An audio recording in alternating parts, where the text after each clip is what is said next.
Class of '92 is about the journey that the 6 Manchester United players took from the youth team all the way through to the first team. They're an interesting mix of people, different personalities, different characters, but kind of bonded by this friendship that really comes through when you meet them. We used to have this joke between us, we call it the football agony aunt, that if you had a problem, you could try and explain it through football. So you're like 2-0 down in life with 10 minutes to go, but you will get one chance, and you got to put that chance away. So to look at our problems in terms of football. There's a sense in which for us we thought you can tell the story of 90s Britain and what happened there through the story of these boys, so that made it all the more interesting.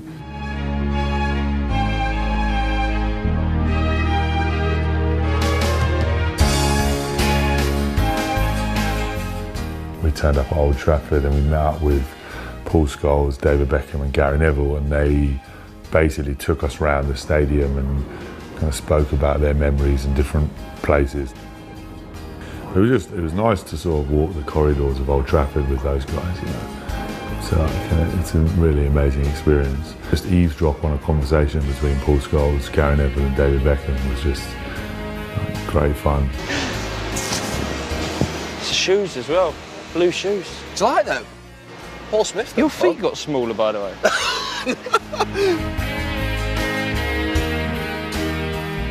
You can interview someone for hours on end, but you're going to get a certain rapport with them. But when you watch them talk to their close mates, their teammates, obviously you see a slightly different side to them. And as I say, being privy to that was very enlightening, and it kind of got across the sense of what we wanted to do, which was you see the guys in a kind of more relaxed environment. They put us through everything, really.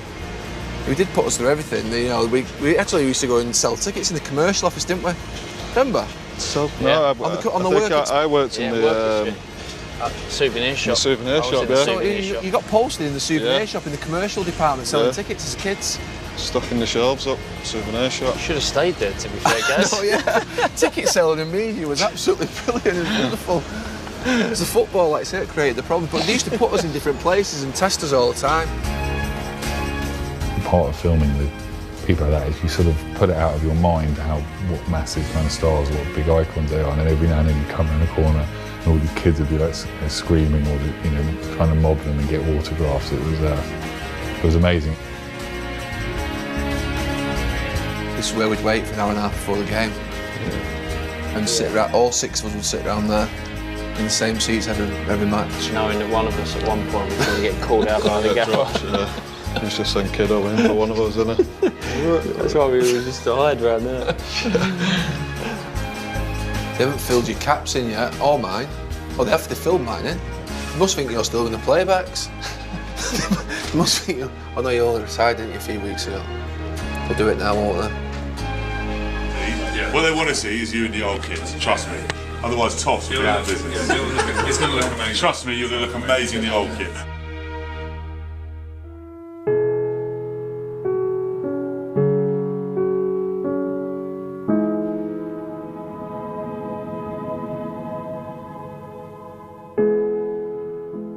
Old Trafford is surrounded by statues and monuments. Obviously there's the Munich, there's a statue to Best, Charlton and Law and Matt Busby, and it's steeped in the history of the club. And we went to the museum with the players, and it's kind of amazing to see them, now they've retired, sort of passing into legend, becoming part of the folklore of the club. And there's a section in the museum that's about the class of '92. And so to see those guys in there looking at the stuff about themselves, it was kind of strange, but kind of amazing. I hope it comes through in the film, that stuff of them passing into legend, although we wanted to keep it quite immediate as to where they are now, because the next phase of their life is just starting, so it's not really part of the story. What they're going to do next is in motion at the moment.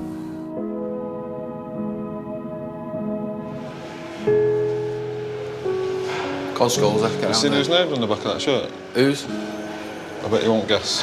Greening. No. Jasper. Your favourite shirt? So that was your favourite one, Gaz? That one there at the back. Favourite United shirt, that. Why? Just the reflective badges on. I just always think it looked good. because we won and it helps. Probably. Not sure about this one. Is that your thing shirt? Must be. Yeah, Size must be. Wondered where it went. It's a Munich memorial game. Eric Cantona 11. David Beckham and Paul Scholes England shirts from June '98. Where's your ink? Where's yours? There's only one England shirt in there, then. Am I missing something? Small one. What? Must have been a small one. And your boots backs. Do you remember how cold it was in Bromby when we played? Bromby. Yeah.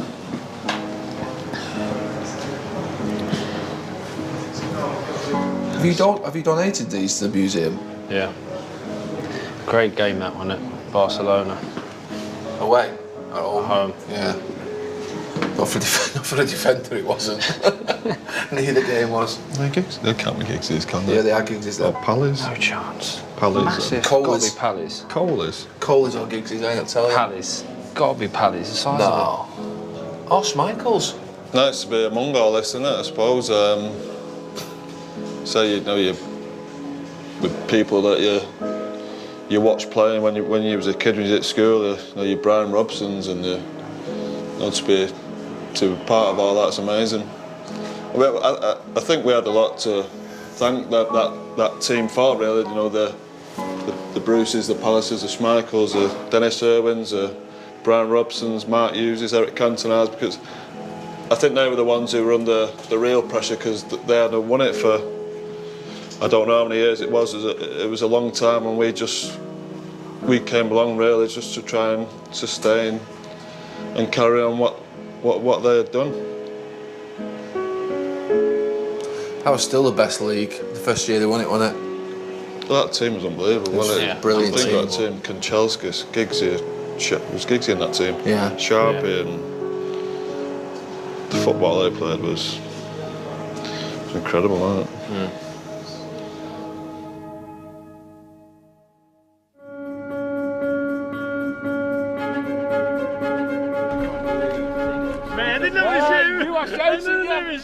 Horrible man, yeah. I didn't know it was you. God almighty, where you been? Nowhere. I've been away for 20 years. I can't believe this. My wife to be my little girl. How are you? Thanks, son. Yeah, good. Nice to see you. Nice to see you again, mate. Why you?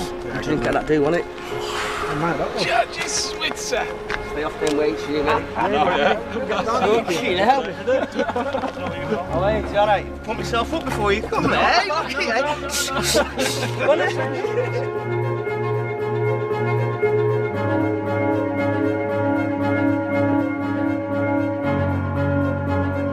In the days leading up to it, again, when you're putting something like that together, you're just thinking about the practical side of what you're doing.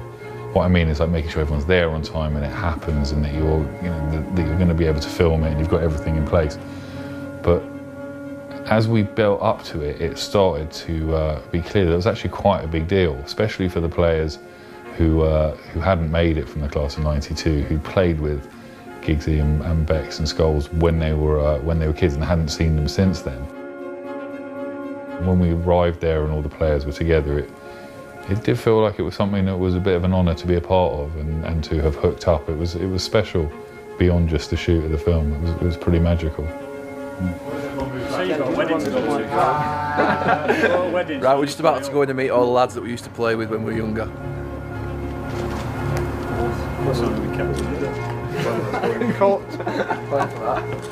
know what I mean, Gabe? Was that good, that? Was that good enough for you? During the game? Scott! Do you not be going?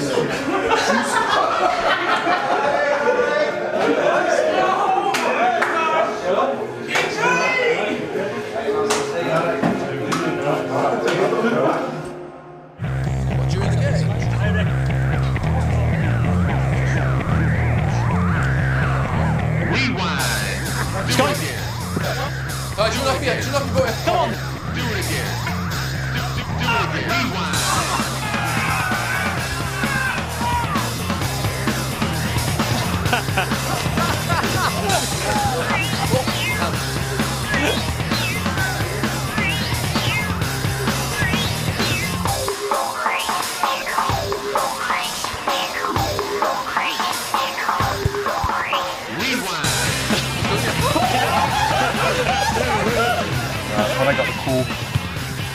I couldn't believe it. I'd actually, the person who told me about it, I had to phone him back 3 times just to say, look, I know my mates and that do pranks, and they wind me up. So I had to phone him back at least 3 times to say, look, be serious. To get a chance to come back and play with the best players in the world, really. The trophy, over 100 trophies. It's a special moment. It's Phil? Yeah. Cast, man!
It's Phil? Yeah. Cast, man!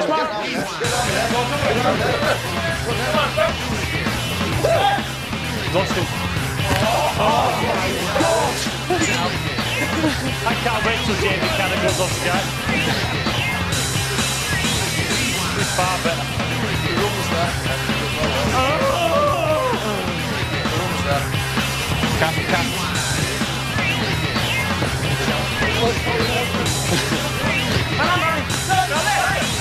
I'm buckled, I'm buckled. John. No, don't feel it. I'm not letting it.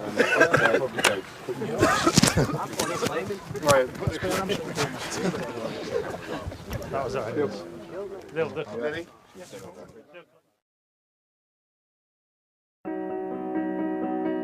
Today we are about to interview David Beckham, which obviously is quite a fun part of the film. We're all pretty excited about that.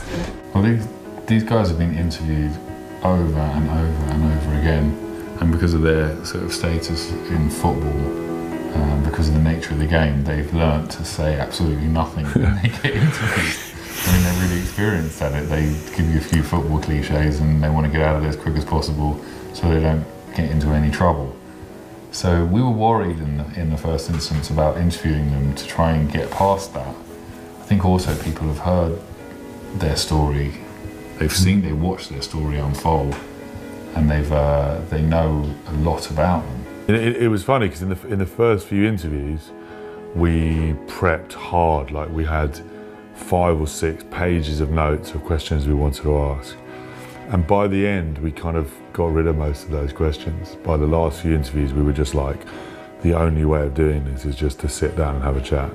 It's not like we don't know who they are, the sort of their public persona and what they've done in the game. We know that, you know, we watched it for 10, 15, 20 years, you know, so it was just sit down, have a chat and just try and put an environment there that makes them feel comfortable to just give you a kind of insight into what it was like to do what they did. In one game, one of the players, I think we were playing Liverpool, and one of the young lads, I think it was either Butty or Cole Brown, actually it might have been Ben Formley at the time, got absolutely smashed by some player unfairly. And the next minute I remember Brian Robson just taking exactly the same player out and not illegally, but hitting him really hard, just a typical Brian Robson tackle.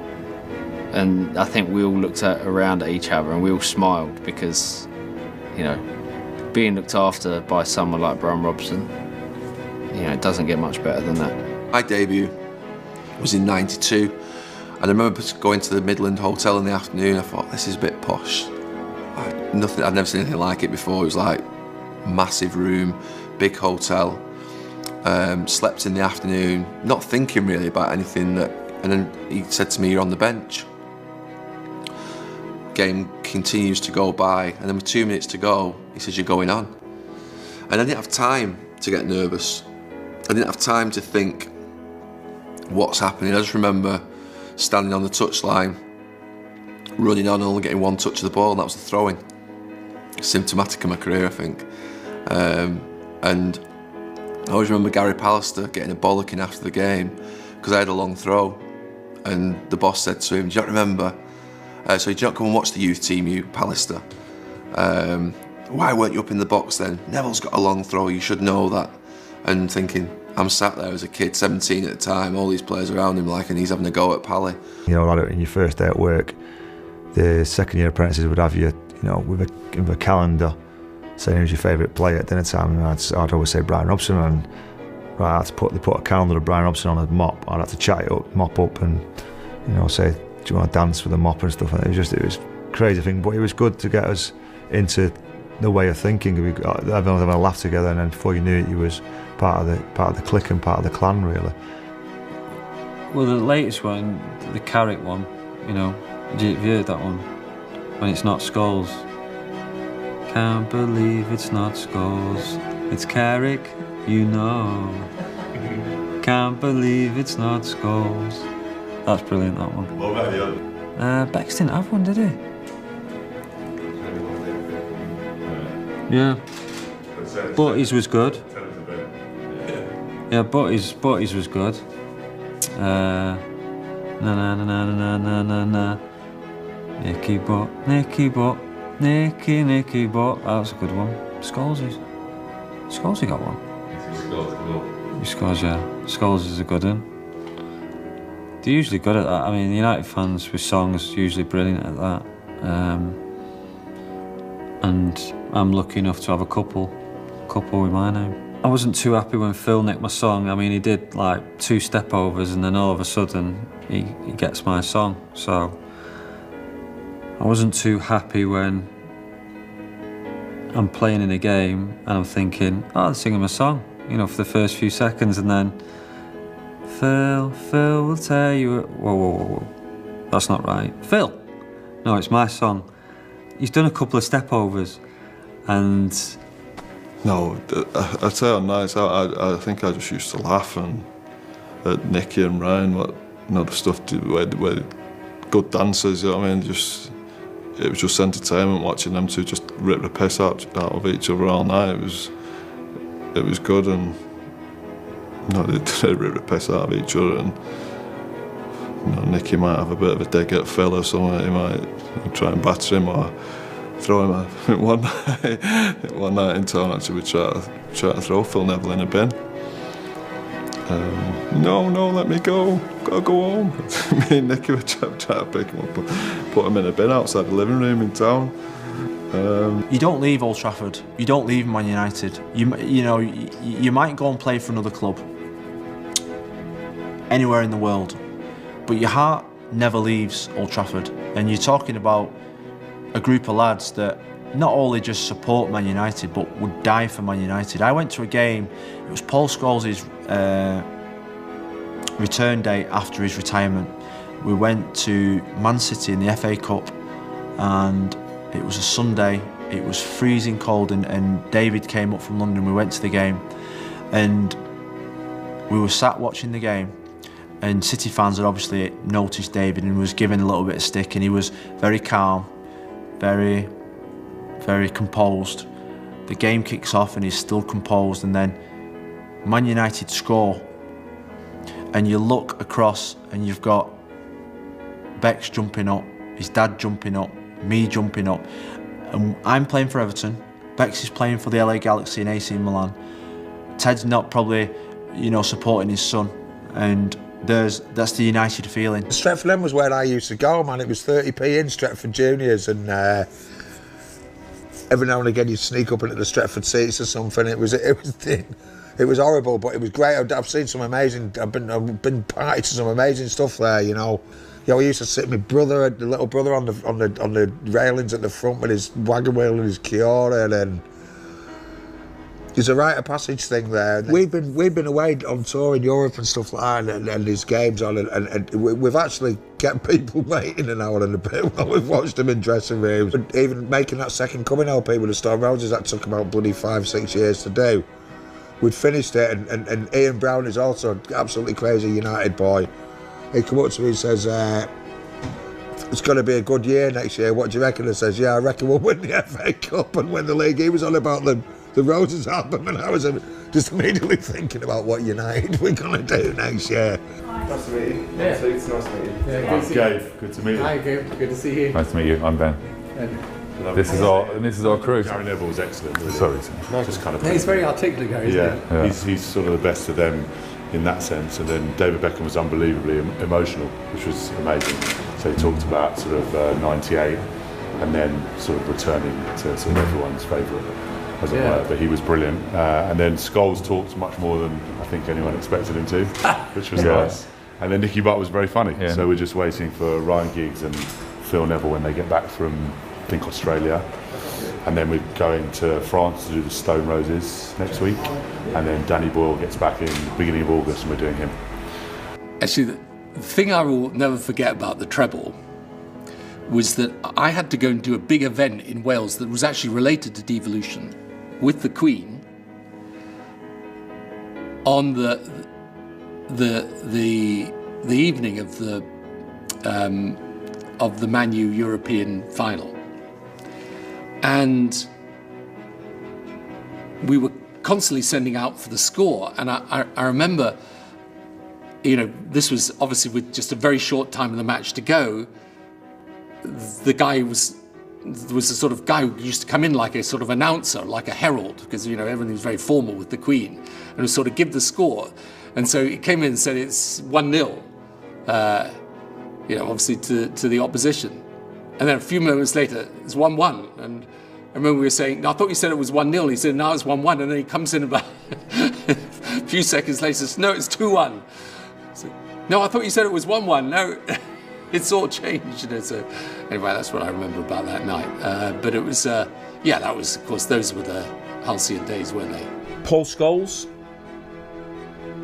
There's something about that guy arriving from midfield to hit those balls, you know, that's your memory of him.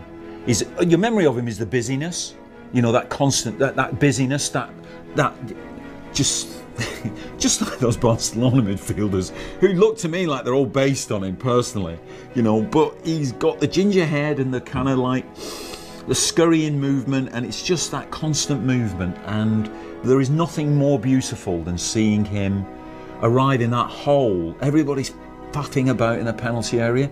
There's a big hole outside the penalty area, outside the penalty box, and there he is arriving. You can see him on the right of screen, on the left of screen. You see him just arriving for a screamer. That's one of the kind of great moments in life, I think, seeing Paul Scholes arrive for a screamer. We thought when we approached this that it was Eric Cantona who set the tone for training after practice. That was always the myth. And the voice was Gary Neville. Yeah. Beckham said when he scored against Wimbledon that he was more excited by Eric Cantona giving him a nod saying that's a good goal than the goal itself. Yeah. So they did have him in, you know, they really played. Well, you would do, wouldn't you? Because, you know, that touch, and it was so rare in British football at that time. Yeah, when I arrived, the Giggs was playing. Yeah. Yeah. And now I retired, 15 years ago, and he still play. It's crazy. And what I spoke with Ferguson 1 or 2 years ago, and he said in training he's still the first. You know?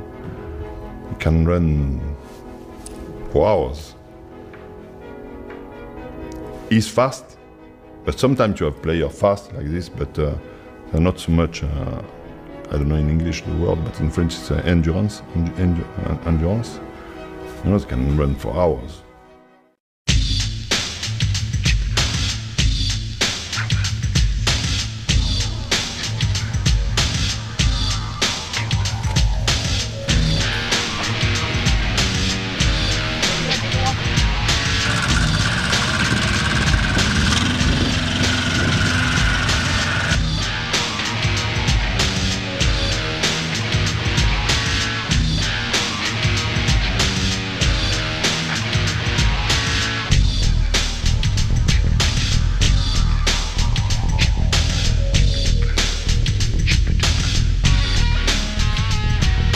No, I think after beating Juve then, at home, it sort of gave us the belief that we could go on and do well in Europe. I think any game we played at home, even in the early days, we always looked like we were okay and comfortable because of the fans, the night atmosphere, the tempo was always high. But when we went away from home, I felt like even against lesser teams like Vienna and teams like that, we always seemed to struggle with possession. I thought it was just a learning curve, I think, and we got to grip with that after 2 or 3 years. From an early age, we were told what to expect from the club, no expectations of teams gone by, and obviously the great Busby Babes, and even with the Youth Cup thing, winning that was like always looking back to the Busby Babes and emulating them, and the next thing was bringing us all through to the first team, which we did, and then obviously the European Cup, which was a massive thing for the club, and we're quite fortunate to have the people that won that European Cup around us and being near us every day in training and coming around and playing with us, and we got to know them really well, so they informed us about it all the time, so I think that was massively important for us, especially for me. You think about Nobby used to train us, didn't he? Nobby Styles, Ryan Kiddo. Kidd, Sir Bobby was around all the time. All these great players. Yeah. Travelling, having there and explain to us what it's like to win it, and the expectation of the club, I think that. I don't think any other club you would have Sir Bobby Charlton training with you in European away games, and he was just, he still had the dip of the shoulder, didn't he? Right foot, left foot, pinging the ball. Yeah. I don't think you'd have that in any other club, and I think you just, even if you don't get told about the history and the traditions, it's just there in front of you. We started doing it with David. We put the tar up on the wrong side of the goal, and like David, I think probably just didn't want to tell us for some reason, or he just didn't want to sort of cause any trouble, whatever. So we tied the tar up on the other side, the side that he doesn't go for. So he had a few attempts, and he was, we're talking about like inches of not getting it, but he didn't get it for a few goes. And he just sort of, kind of sheepishly said, look, ideally I'd sort of have it on the other side, if that's all right. And we're like, yeah, of course, no problem. So we took the tar off, we tied it up on the other side.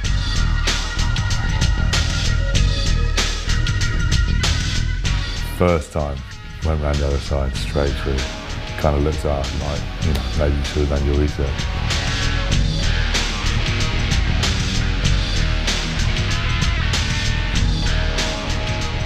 So my aim for every single shoot we had with the guys was at some point to get to play a little bit of football with them.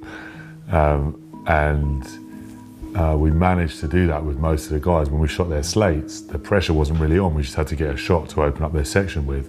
So we would have some time to have a kick around with them all, which was really orchestrated by us so that we could have a kick around with the greatest players of our generation. So with Scholesy, we tried to chip the ball in the cones like he did, and I managed to get one in, and there was no camera, so it was never documented, and I was very upset about that. So when we met with Giggs, and you guys were there, I was adamant that I would stand up to the challenge. So yeah, we played crossbar challenge. Oh, yeah. All I can think of is if Ryan Giggs doesn't hit the crossbar with this next shot, then I've beaten Ryan Giggs at crossbar challenge. That's something which I can take to the grave. I can tell all my mates, and not only can I tell them, but I'm someone who likes to tell a story. I could be known as an embellisher, maybe. I don't know. I thought if I don't have actual hard proof of this, no one's going to believe me. It's possibly the greatest story I'm ever going to tell. This is it. It's really dead. Take your time. Take your time, this is it. It's just a bit behind you. You're going to do one thing for us. He just steps up nonchalantly and just absolutely cracks the crossbar, and I'm out. I'm done. I've only drawn with him. It's half the story. But at least we kind of celebrated together, and I got that on camera, so it looks like me and Giggs here, cool, which is nice. In the last few months doing this film have made us realise how lucky it is that A, we work together, and B, we get to work on projects that are so much part of our passion and who we were as kids. Spending time with those guys was unbelievable. I mean, not many people get to sit with Paul Scholes for about 4 hours interview him and then go kick a football around with him. Really, we just wanted to just tell a story of 6 mates who took on the world. And unlike most of us, won.